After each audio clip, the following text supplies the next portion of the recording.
আমাদের মধ্যে অনেকেরই একটা বদ অভ্যেস আছে। পুরনো জিনিসপত্র, টিনের কৌটোবাটি, কাচের শিশি বোতল, পুরনো টায়ার, ফাঁকা রঙের কৌটো, এসব কিছু যেহেতু নিজের বাড়িতে স্টোর রুম নেই, ছাদে রেখে আসি।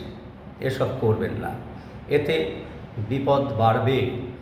কারণ এসবের মধ্যে বৃষ্টির জল যদি একটু জমে, 7 দিনের বেশি জমে থাকলেই সেই সব জায়গাতে জন্মাবে মশা, বিশেষ করে অ্যানোফিলিস স্টিফেন্সাই, যার কামড় থেকে ভারতের বড় বড় শহরে ম্যালেরিয়া ছড়াচ্ছে। কলকাতা সহ বিভিন্ন শহরে, দিল্লি, মুম্বাই, বেঙ্গালুরু ইত্যাদি ইত্যাদি।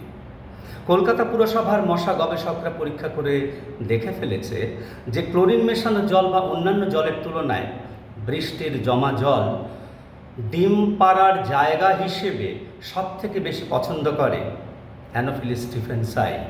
কাজেই সচেতন থাকুন। আর রেইন ওয়াটার পাইপটা ভালো আছে কিনা, পরিষ্কার আছে কিনা সেদিকেও নজর দিন। তা না হলে বৃষ্টি হলেই জল জমবে আপনার বাড়ির ছাদে, তাতে জন্মাবে ম্যালেরিয়ার মশা সহ অন্যান্য প্রজাতির মশা। সুতরাং আপনার বাড়ির ছাদ রাখুন টিপটপ।